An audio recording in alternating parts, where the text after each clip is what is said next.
Good morning students, welcome to this YouTube channel of Gangotri group of schools. देखिए, अभी तक जितने भी वीडियो पढ़े हैं, अभी ये चैप्टर एंडिंग में है। अपने को stability constant, overall stability constant और स्टेप वाइज स्टेबिलिटी कांस्टेंट एक टॉपिक बचा हुआ है, वो देखेंगे। वो देखते हैं अपन नेक्स्ट वीडियो से। आज अपन जो अभी तक पढ़ा है उससे कैसे कैसे और क्वेश्चंस बन सकते हैं वो देखेंगे। मेटल कार्बोनाइल से किस तरीके से मेटल और कार्बन की बॉन्ड लेंथ पे किस तरीके से बैक बॉन्डिंग ज्यादा कम इफेक्ट होता है, कार्बन और ऑक्सीजन के बीच में बॉन्ड लेंथ के ऊपर क्या इफेक्ट होता है, ये इनसे रिलेटेड कुछ क्वेश्चंस देखेंगे। और भी जो प्रीवियस एग्जाम्स में आए हुए क्वेश्चंस वो अपन देखेंगे इसके अंदर। तो देखिए, क्वेश्चन लिखिए। क्वेश्चन मेरे पास है, arrange the following in decreasing order of CO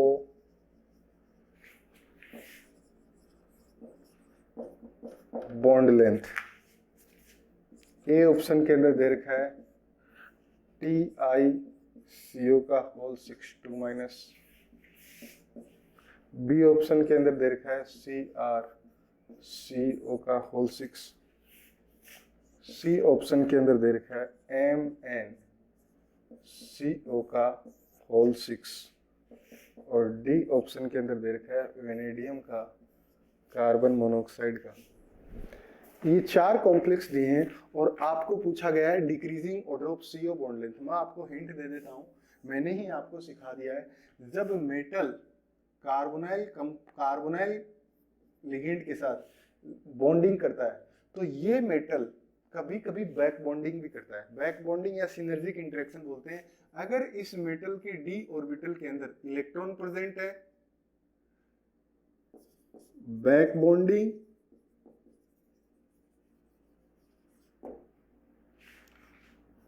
possible.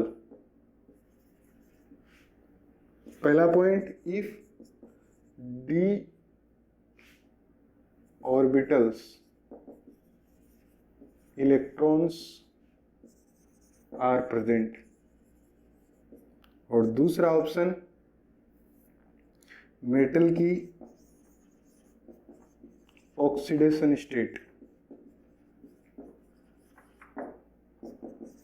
Is low. ये अगर आपके पास दो क्वालिटी है तो मेटल क्या करता है, बैक बॉन्डिंग करता है। अब आपको चार ऑप्शन दे दिया और उसके अंदर CO की बॉन्ड ऑर्डर पूछा है, इसका मतलब जरूर बैक बॉन्डिंग हो रहा है, तभी इसकी बॉन्ड लेंथ के ऊपर इफेक्ट पड़ेगा। मैं देख लेता हूं बैक बॉन्डिंग सबसे ज्यादा कौन से कॉम्प्लेक्स के अंदर होगी। मैंने ही आपको सिखाया है कि अगर बैक बॉन्डिंग ये ज्यादा करेगा तो मेटल और कार्बन के बीच में बॉन्ड ऑर्डर बढ़ेगा। मतलब अगर कहने का मतलब ये, अगर बॉन्ड ऑर्डर बढ़ेगा, बॉन्ड ऑर्डर अगर इंक्रीज होता है तो ये बॉन्ड ऑर्डर ऑटोमेटिकली क्या हो जाएगा, डिक्रीज हो जाएगा। मेरी बात को समझना, मैंने क्यों बोला है डिक्रीज क्यों हो जाएगा, क्योंकि ये देखिए, यहां पे अगर बॉन्डिंग होगा तो कार्बन तो अपनी कितनी वैलेंसी होल्ड कर सकता है, 4। और मैं यहाँ पे ट्रिपल बॉन्ड से लगा सकता हूँ। कार्बोनाइल को अपन ऐसा भी लिख सकते हैं, कार्बोनाइल को अपन ऐसा भी लिख सकते हैं, कार्बोनाइल को अपन ऐसा भी लिख सकते हैं। मेरी बात समझ रहे हैं? तीनों में से किसी भी तरीके से मेंशन कर सकते हैं। कार्बन अपनी 4 वैलेंसी मैक्सिमम होल्ड कर सकता है। मैं इस बॉन्ड को इधर खिसकाना ही पड़ेगा अगर ये मेटल बैक बॉन्डिंग करेगा। या मैं बोलूं, इस बॉन्ड की बॉन्ड लेंथ अगर कम होगी, किसकी बात हो रही है, मेटल और कार्बन के बीच की। ये किसकी बात हो रही है, कार्बन और ऑक्सीजन के बीच की। अगर मेटल कार्बन की बॉन्ड लेंथ बढ़ेगी या कम होगी, अगर बैक बॉन्डिंग होगी तो, बैक बॉन्डिंग होगी तो मेटल कार्बन की बॉन्ड लेंथ कम होगी, बॉन्ड लेंथ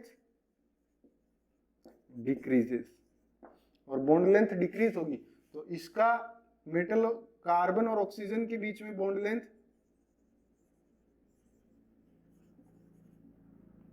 अगर ये डिक्रीज होगी तो ऑटोमेटिकली ये क्या होगी, इंक्रीज होगी।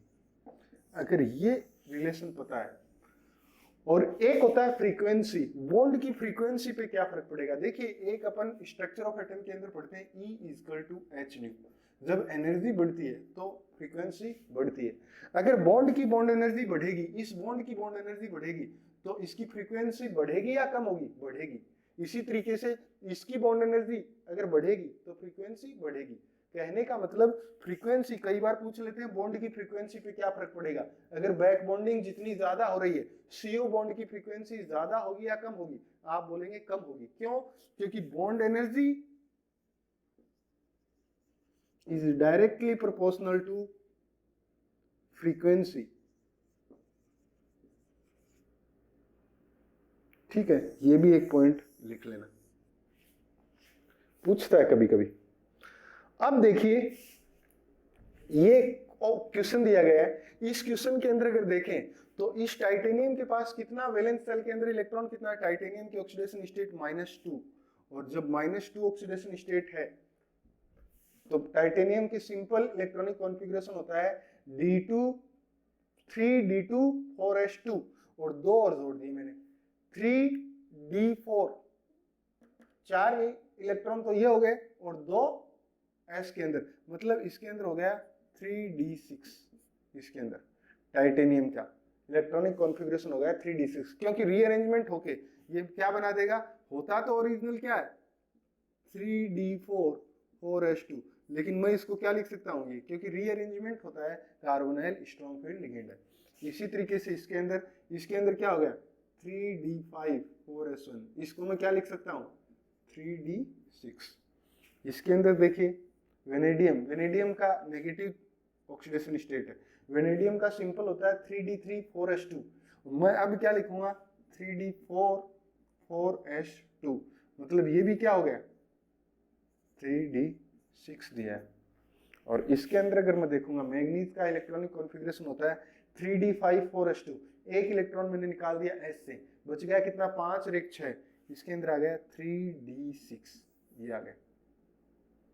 बात समझ आता है? किससे आया ये आया 3D5 4s2, जब एक इलेक्ट्रॉन निकालूंगा तो 4s1, इससे ये आ गया 3D6।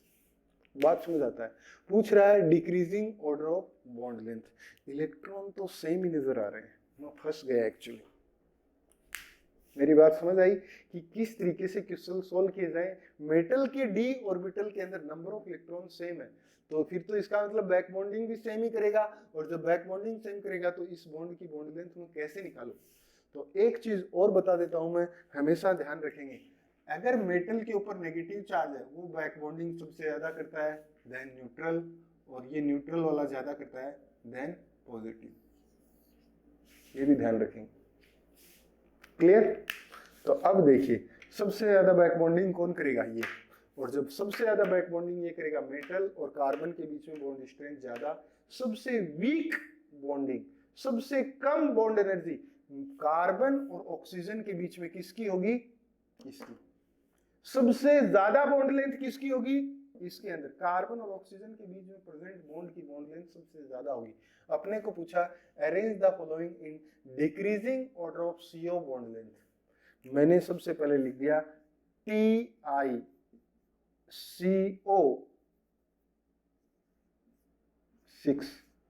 2- इसकी बॉन्ड लेंथ सबसे ज्यादा, म्यूस बॉन्ड लेंथ CO में। उसके बाद कोई मेटल के ऊपर नेगेटिव चार्ज है, ये इसके अंदर 2 नेगेटिव चार्ज था, इसके अंदर 1 नेगेटिव चार्ज, मतलब ये भी बैक बॉन्डिंग करेगा, ये भी मेटल और कार्बन के बीच में बॉन्ड ऑर्डर बढ़ाएगा, ये सब मेटल और कार्बन के बीच में बॉन्ड ऑर्डर बढ़ाएगा। सबसे कम सेकंड नंबर पे कम बॉन्ड लेंथ इसकी मेटल और कार्बन के बीच में होगी, और कार्बन और ऑक्सीजन के बीच में second most highest bond length होगी। तो इसको लिख लेंगे VCO, यहां पे आ जाएगा माइनस। उसके बाद में न्यूट्रल और यहां पे पॉजिटिव, ज्यादा बैक बॉन्डिंग किस में होगी? इसके अंदर, तो आ जाएगा CrCO6। और सबसे कम जिसके अंदर बैक बॉन्डिंग होगी उसके अंदर बॉन्ड एनर्जी भी क्या होगी, CO की बॉन्ड एनर्जी ज्यादा होगी। मतलब सबसे कम बॉन्ड लेंथ किसकी प्रेजेंट होगी, CO की इसके अंदर। तो आ जाएगा मैग्नीज और CO का होल 6 और ये आ गया प्लस, ये होता है। आया बात समझे? इस तरीके से अपने को क्वेश्चन सोल्व करना है, कैसे अपन कार्बन के साथ, कार्बन और ऑक्सीजन के बीच में प्रेजेंट बॉन्ड ऑर्डर और बॉन्ड लेंथ को कैलकुलेट करते हैं। ये एक क्वेश्चन था। एक और क्वेश्चन देखिए इसी मेटल कार्बोनाइल से रिलेटेड, देखिए अरेंज, ये सब एग्जाम में आया क्वेश्चन है, अरेंज द फॉलोइंग इन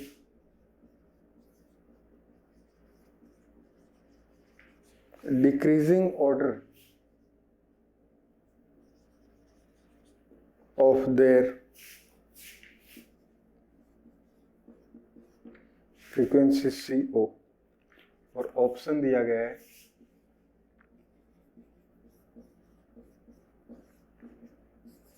ये दिया है CO, ओनली CO दिया है,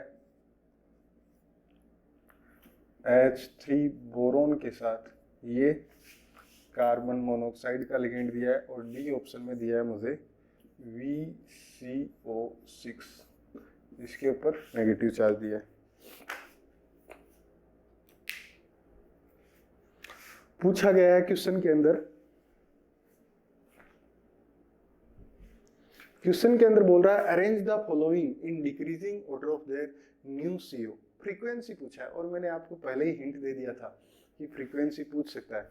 क्या बताया था मैंने बोला था अगर मेटल बैक बॉन्डिंग कर रहा है कार्बोनाइल के साथ, तो ये मेटल जितना बॉन्ड इधर से बैक बॉन्डिंग जितना ज्यादा करेगा, इस बॉन्ड की बॉन्ड एनर्जी क्या होगी, जितना ज्यादा ये करेगा उसकी बॉन्ड एनर्जी क्या होगी, कम होगी।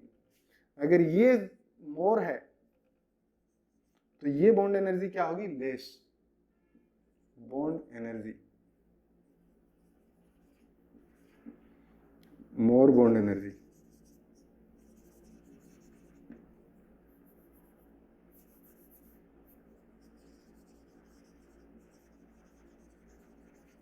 बात समझ आता है? जब बॉन्ड एनर्जी ज्यादा होगी तो फ्रीक्वेंसी ज्यादा होगी या कम? We know that E is equal to H nu. Energy increases, frequency is will increase. Frequency is directly proportional to energy. अब मैं कह देता हूं, मैं बॉन्ड एनर्जी अगर निकाल लेता हूं किसी भी कार्बन और ऑक्सीजन के बीच की निकाल लेता हूं, कार्बन और ऑक्सीजन के बीच में अगर मुझे बॉन्ड ऑर्डर पता लग गया, ज्यादा बॉन्ड ऑर्डर होगा फ्रीक्वेंसी ज्यादा होगी, अगर कम बॉन्ड ऑर्डर होगा फ्रीक्वेंसी कम होगी। तो मैं, क्योंकि bond order is directly proportional to energy, bond energy and bond energy is directly proportional to frequency. तो ये भी एक ऑर्डर लिख लेंगे, चाहे अगर लिखना चाहे तो ऐसा करके लिख लेना। वी नो कि energy is directly proportional to frequency. अगर ये अपने को पता है तो मैं क्या कर देता हूं, बॉन्ड एनर्जी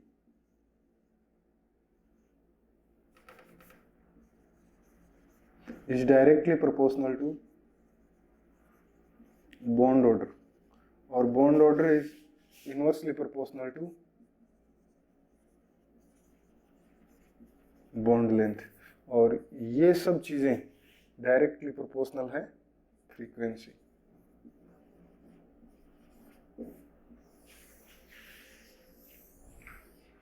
ये उतारना, frequency is directly proportional to bond order और bond energy, frequency is inversely proportional to bond length.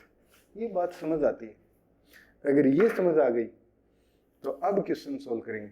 सबसे ज्यादा बैक बॉन्डिंग किसमें होगी देख लेते हैं। इस मेटल के पास कितना इलेक्ट्रॉन है, डी के अंदर। इस मेटल का इलेक्ट्रॉनिक कॉन्फ़िगरेशन अगर देखें, मेटल की ऑक्सीडेशन स्टेट +1, मतलब नॉर्मल में क्या होता है 3d5 4s2, एक एस से निकल गया 3d5 4s1, 3 रीअरेंजमेंट होगा तो टोटल कितने आ जाएंगे 3d6। CO के अंदर कोई मेटल ही नहीं जुड़ा हुआ, ये तो ओनली, इसको मैं ये लिख सकता हूँ बस C ट्रिपल बॉन्ड O, और इसके ऊपर आ गया नेगेटिव और इसके ऊपर आ गया पॉजिटिव, ट्रिपल बॉन्ड है।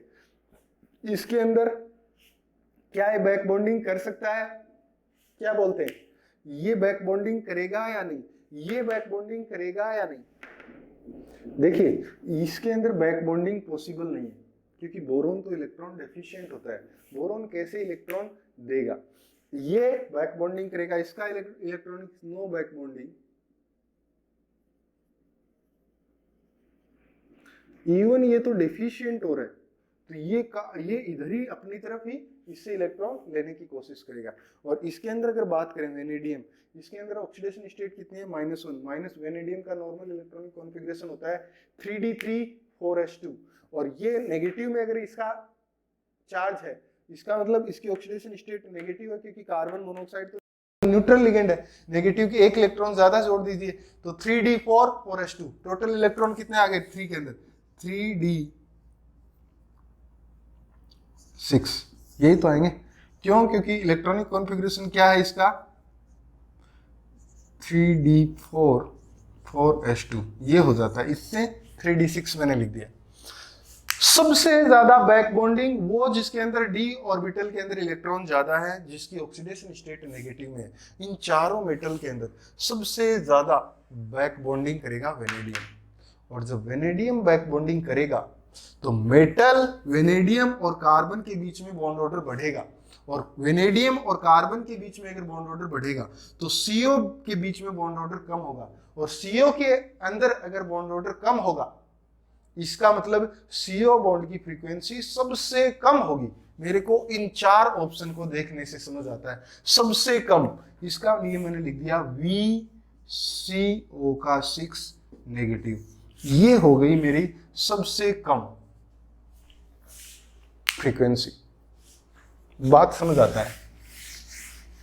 अब बच गए मेरे पास 3 ऑप्शन, और किस में हो सकती है बैक बॉन्डिंग? इसमें क्या बैक बॉन्डिंग है, इसमें मेटल ही नहीं है, कहाँ की बैक बॉन्डिंग? इसमें ऐसा ग्रुप जुड़ा हुआ है, ऐसा मेटल के पास d ऑर्बिटल, इसलिए तो नॉन मेटल है, ये तो बेचारा खुद डेफिशिएंट है, ये तो इलेक्ट्रॉन लेता है हमेशा, ये दे ही नहीं सकता, ये कभी बैक बॉन्डिंग कर ही नहीं सकता। मेरी बात समझ आ रही है? ये बैक बॉन्डिंग कर सकता है क्योंकि मेटल के d इलेक्ट्रॉन्स, इसके पास तो d इलेक्ट्रॉन नहीं है। बैक बॉन्डिंग हमेशा किससे होता है? d से।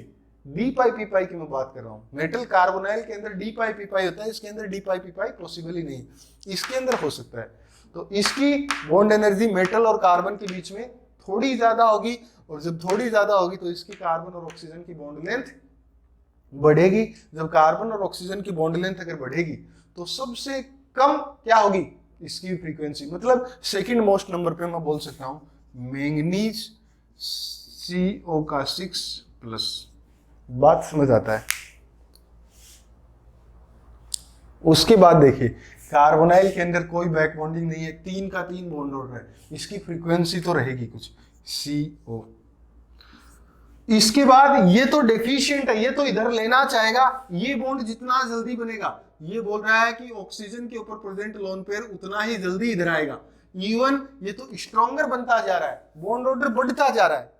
बात को समझना, C डबल बॉन्ड O है, C डबल बॉन्ड O है, ये ऑक्सीजन के कार्बन के पास एक नेगेटिव, ये लोन पेयर ऑफ इलेक्ट्रॉन है, ये अपने मेटल के साथ जुड़ते हैं या किसी भी एटम के साथ जुड़ते हैं, मेटल XYZ जो भी है। मैं कह रहा हूं ये लोन पेयर ऑफ इलेक्ट्रॉन इधर कब ज्यादा आएंगे?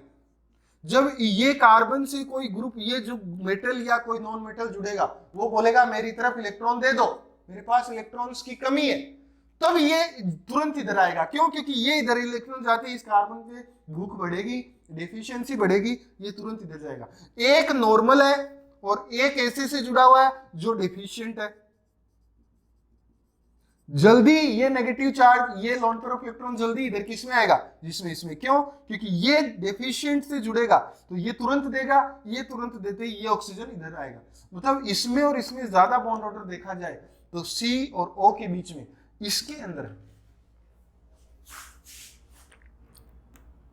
इसीलिए इसके अंदर सबसे ज्यादा बॉन्ड ऑर्डर होगा। इसकी फ्रीक्वेंसी कार्बन और ऑक्सीजन के बीच की बॉन्ड की बॉन्ड लेंथ सबसे कम होगी, और सबसे कम होगी तो बॉन्ड ऑर्डर सबसे ज्यादा होगा, फ्रीक्वेंसी सबसे ज्यादा होगी। मैं लिख देता हूं BH3CO, ये लिख दिया BH3C ट्रिपल बॉन्ड O, ये आ गया न्यू CO ऑर्डर।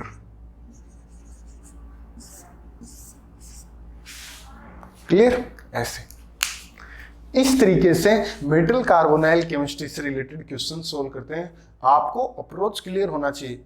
अब आपके ऊपर है, आप कितना प्रैक्टिस करते हैं। जितना ज्यादा प्रैक्टिस करेंगे आपको आइडियाज उतना ही ज्यादा आता चला जाएगा। क्लियर? ऐसे